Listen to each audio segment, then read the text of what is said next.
What's good, y'all? All-Star Weekend is very fastly creeping up on us. Later this week, the All-Star starters are going to be announced, and then the week after that, the reserves are going to be announced. So before all of that, I want to submit my unofficial All-Star ballot. Obviously, I don't have a vote or a say-so on who makes the All-Star team and who doesn't.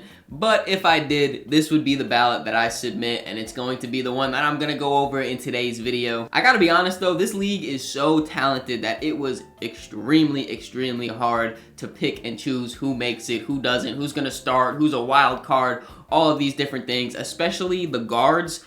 There are so many all-star caliber guards in the NBA right now that there's going to be some snubs, so be warned right now, your favorite player, your favorite team might get snubbed in this video, but we might as well just jump right into it. I want to remind you guys, leave a like on this video, subscribe to the channel if you already haven't, and let's just start off with the Eastern Conference starters. My Eastern Conference starters are Jalen Brunson, Donovan Mitchell, Jason Tatum, Giannis Antetokounmpo, and Karl Anthony Towns. I don't really think this five right here is controversial at all. I have a feeling that this is more than likely going to be the starting five of the Eastern Conference when it's announced. I just feel like it's pretty clear-cut and obvious that these five are separate from everyone else. They are the starters. If you just run down the line, I mean, Giannis Antetokounmpo, in my mind, is second in MVP right now, having a fantastic season, one of the best players in the NBA. He deserves to start. Jason Tatum, the best player on one of the best teams in the NBA. He's also arguably having one of his best seasons in his career. Karl Anthony Towns is definitely having the best season of his career coming over to New York. I know a lot of people are just saying he's getting so much more attention because he's in the bigger market of New York.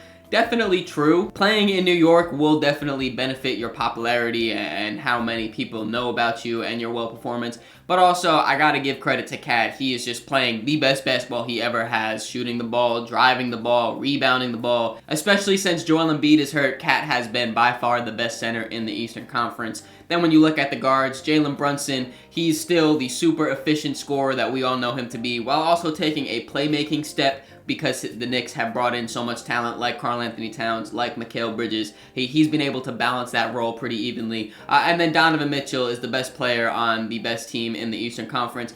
I will say, though, he was probably the guy that I was closest to moving to the bench. And Cavs fans, before you attack me in the comments, the guy that I was thinking about swapping Donovan Mitchell out for was Darius Garland, another Cav. I really wanted the Cavs to have a starter because they are the best team. I think that's just what they deserve. But, you know, Darius Garland and Donovan Mitchell, when you look at the numbers, they're pretty close. Darius Garland is having a super efficient season, playmaking the ball. He's been great at as well. Donovan Mitchell, I don't want to take away from him. He's also been a great scorer.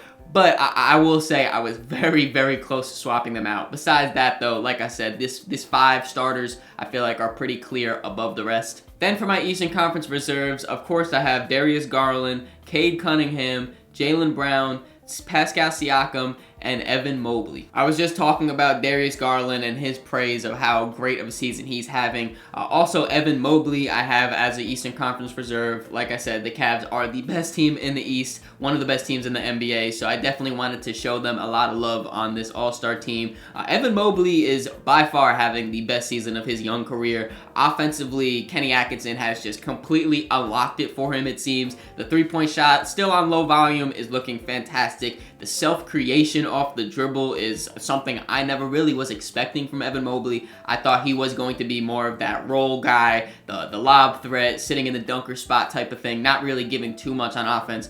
But I was wrong for sure. Kenny Atkinson saw the vision and is helping Evan Mobley really bring that to fruition on the court. He's having a terrific season. Also, I haven't even mentioned defensively all the great things he's been doing for the Cavs with his length, his rim protection, his athleticism to be able to move on the perimeter. I really could go on and on about the praise of Evan Mobley. He's having a terrific season. And then I have a lot of praise for Cade Cunningham too, and how quickly he's been able to lead the turnaround there in Detroit. A lot of people coming into the season, last season, even the years before that, were saying that Cade Cunningham was a bust or was an empty stats guy. I am very proud to say I was never in any of those conversations. I saw the vision with Cade. I knew that he just needed real quality NBA players surrounding him and real shooters surrounding him, and then he would be fine, and that's exactly what we're seeing right now. He is a terrific ball handler, playmaker.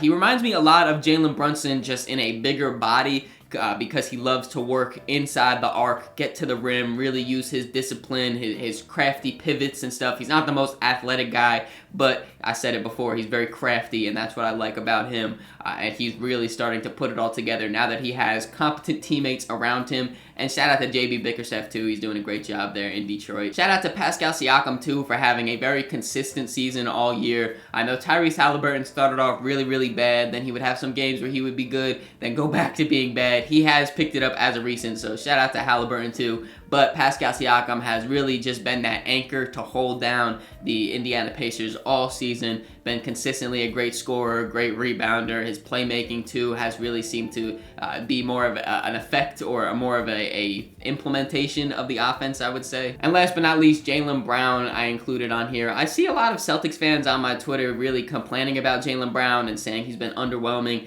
And I guess when you're coming off of a Finals MVP, your expectations are super high. I wouldn't say Jaylen Brown has been disappointing. I would say as a whole, the Celtics might be experiencing some championship hangover, and they haven't been as tight as they were like last season, and how clean they've looked as a team on both sides. It just wouldn't make sense to me to have the Celtics only have one All-Star. Jaylen Brown is definitely deserving. And lastly, the two wild cards I had for the Eastern Conference was Damian Lillard and Trae Young. Like I said, the guards in the East especially, there are loads and loads and loads. I swear we can make a whole All-Star team based on just guards, and it would make sense. Like, that's how talented the NBA is right now. But Damian Lillard and Trae Young I had above the rest to become these wild cards.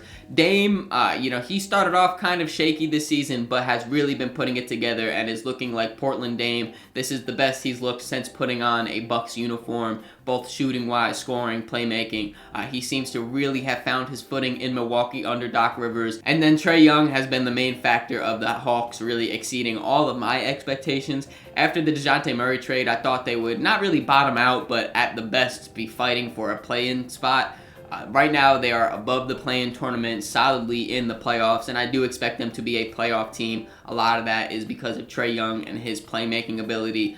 He has been running this offense to perfection, and then also when he gets hot, man, I mean, he will shoot it from the logo and make it game you. Both of these guys definitely deserve spots in the All-Star game. And before we move on to the Western Conference, I do have some honorable mentions that I want to show some love to. First off is Tyler Hero. I really wanted to sneak him into this All-Star game, but I just couldn't have it work with the amount of spots and the amount of players we have. I do believe, though, if one of these guys unfortunately do get hurt, Tyler Hero will be the first to get that call. He's been great all year in Miami. I know they have a lot of things going on with the Jimmy Butler situation, Bam Adebayo being pretty underwhelming, but through all that, Tyler Hero has been playing some of the best basketball he ever has, so I really wanted to get him on here. He couldn't, though, unfortunately. And also on this short list, I have LaMelo Ball, Jared Allen, and Jalen Johnson. Also, shout out Franz Wagner. If he did not get hurt, he would have made the All-Star team. And I could see him making it and then them immediately swapping him out for someone that is healthy, considering he will be hurt for the All-Star game. If he was healthy, he would have 100% made my list. But he's not, so unfortunately I didn't put him on. Now moving on to the Western Conference, as the All-Star starters this season, I have Shai Gilgeous-Alexander, Anthony Edwards, LeBron James, Victor Wembanyama, and Nikola Jokic. Similar to the East, I think there are some obvious ones that I don't really need to explain much, but I do think that there was a little bit more wiggle room out here for the starters and who would come off the bench. Getting the obvious ones out the way, Shai Gilgeous-Alexander, I think he is pretty clearly the MVP. He's the best player on the best team in the NBA. He definitely deserves to start. I don't think I need to really explain that one. Same thing goes with Nikola Jokic, being the best player in the NBA and also very tightly in that MVP race. I don't really think I need to explain why Jokic needs to be starting. And then also, I would be pretty surprised to see anyone not have Victor Wembanyama starting. I could see some people saying, oh, well, his team's not winning, so he's not going to start. I don't really put that much of team winning into the criteria of All-Star. I think Wemby is solidifying himself as a top 10 NBA player this season in only year 2. Some of the things he's done on the court I have never, ever seen in my life of watching basketball. That's how unique and skillful and great Victor Wembanyama is. Two-way ability, scoring, three-point shot, blocking the shots, playmaking he's shown flashes of. Again, I don't really think I need to explain those 3 picks. But the LeBron James and the Anthony Edwards picks, I could definitely see you swapping them out for different players, and I really wouldn't be mad at it. I personally have Anthony Edwards starting because, the Timberwolves, they had a very shaky season, to say the least. Obviously, when you trade one of your best players and your franchise player, Karl Anthony Towns, a few weeks before the season starts, things are going to be a little bit rough. But throughout all of that, Anthony Edwards has been a constant. Scoring-wise, he's been great. His three-point shot, the fact that he's been able to take that big of a jump in such a short amount of time, he turned one of his weaknesses into one of his biggest strengths. That's super, super impressive. And he also still has the athleticism to drive to the basket and do all of that. The one last piece Ant is missing is his playmaking, and he would be one of the best players in the NBA. And then speaking of playmaking, I have LeBron James as the last starter. Partial of this is because he is LeBron James, the best player to ever play basketball. He deserves this starter spot, and regardless of what numbers he's putting up for the rest of his career, I am pretty sure he will be an all-star starter. That's not to say that he doesn't deserve it, though, with the performances he's been putting up. He's still giving you 20-plus points per game while rebounding the ball, while being the main point guard playmaker on the roster. And then also, similar to Anthony Edwards, out of nowhere has just become a elite three-point shooter, shooting over 40% for the second year in a row now. The Lakers have been very, very up and down, but LeBron has not really been. He's been very consistent, and I think he deserves this last starter spot. Then for the Western Conference All-Star reserves, I have De'Aaron Fox, Devin Booker, Kevin Durant, Jaren Jackson Jr., and Anthony Davis. I want to start by talking about Jaren Jackson Jr. because I don't think he's getting nearly the amount of credit he deserves for the Grizzlies being so good this season. I know they've been way healthier than they were last season, but this season they've still been struggling with injuries here and there, where John Morant's been out for some stretches, Desmond Bane has missed some time, Marcus Smart has barely touched the court for them still, and then some of their other bench guys as well. But through all of that, Jaren Jackson has been super consistent. Being a former Defensive Player of the Year, we know what he can do defensively, and he is a big part of why the Grizzlies have one of the better defenses in the NBA. But also, what he's been able to do offensively to kind of keep them afloat has been incredible. I think last season, with all of their injuries and them being a bad team, he's kind of had to burden the shoulder of being a number one option a lot of that time, and I think it's really benefited him this season because on times where they need a bucket or they need to go to certain players, Jaren Jackson has been able to be there and commit and get those points. Just the other night against the Minnesota Timberwolves, he had a great fourth quarter to really come back and win that game for the Memphis Grizzlies. He's become a much better offensive player, especially inside the arc with his little push flip shot, whatever you want to call it. He's been great with that. And I just don't really see a lot of people on mainstream media really giving him the credit he deserves. So I wanted to take the time out this video to say it. Jaren Jackson, you have been incredible this season. Keep it up. You deserve to be an all-star. Then I have the two Phoenix Suns, Devin Booker and Kevin Durant, as all-star reserves. I feel like they've been pretty much the only two reliable players on the Suns all season. The Suns have been very, very, very disappointing. I know they just made a trade for Nick Richards to hopefully fill that void at center. They're still trying to move Bradley Beal. Probably they moved him to the bench to try to shake some stuff up. It's been a lot going on in Phoenix, but I know two things. Kevin Durant is a cold-blooded killer when it comes to scoring the basketball, and Devin Booker is the exact same. And while we're on the topic of disappointing teams and turmoil, I have De'Aaron Fox on here despite the Kings starting off really, really poorly and firing Mike Brown. Then, with Doug Christie at the helms, they went on that big win streak. Shout out to Doug Christie. He's been great, too. But De'Aaron Fox has been the main catalyst and the best player on the Kings pretty much all season. His playmaking, his scoring, the way he controls the game, he's been great, and I wanted to give him some love as an all-star reserve. Then to round out the reserves, I have Anthony Davis. This is another one where I feel like I don't really need to explain too much. Everyone pretty much knows the impact that Anthony Davis brings to the Lakers on both sides of the ball with his rebounding, scoring, blocking shots, and defensive versatility.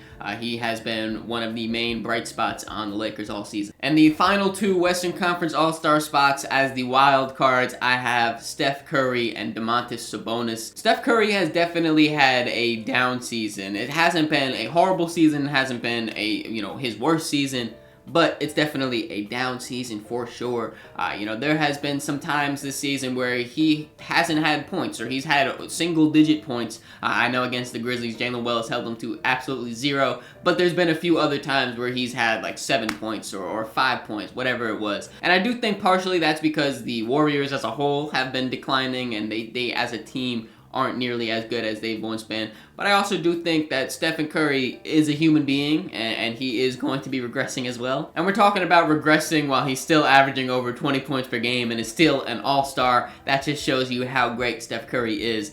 But it is a slight reminder that he's on the cusp of falling out of this all-star tier, and it's pretty sad to see. He still snuck in this season, though. And then the last guy I have is Domantas Sabonis. He is one of the last interior forces that we have in the NBA, where he will just dominate you inside the paint if he brings you down there. It's Clips pretty much at that point. Rebounding the ball, he is the league leader. The playmaking is also there. He's just all around a super impactful offensive player, and I wanted to show him some love. I know he didn't make it last year. Hopefully he can make it this season. And just like the Eastern Conference, I do have honorable mentions for the Western Conference. My Western Conference honorable mentions are Kyrie Irving, James Harden, Alperen Sengun, and Jalen Williams. Then I also have Luka Doncic as a injury reserve, since he will be missing the All-Star game. I didn't include him on this list. And then Ja Morant I also included in that injury reserve. I know he's back and he's playing now, but he still has only played about 25-ish games at this point. And for me personally, I wanted everyone to play at least 30 or more games. But before I end this video, I do want to say, I know it is a little bit weird that the Rockets and the Clippers both have no All-Stars while being such winning teams and having such high seeds. I just feel like both of these teams kind of rely a lot on their defense, and then also rely a lot on being a collective team. I did have on my honorable mentions Alperen Sengun and James Harden. Both guys I think have been the best, you can put that in quotes because depending on the day it changes, but the best players on both of those respective teams. And I do think that depending on injuries, or depending on even how the voters really value certain things, they could make this team and the All-Star team. But me personally, I didn't include them. I tried hard, but I just couldn't see how they replaced any of these guys that I had. What do you guys think, though? Let me know in the comments below what you think about my Eastern Conference and Western Conference All-Star ballots. Let me know who you think was the biggest snub, and let me know what you think was your favorite pick. Who do I have where you exactly would have them? Hope you guys enjoyed this video, though. If you did, make sure you leave it a like, subscribe so you don't miss the next one. In the description, there's links to all my social medias, so make sure you follow me on all those to keep up to date with me. Catch y'all.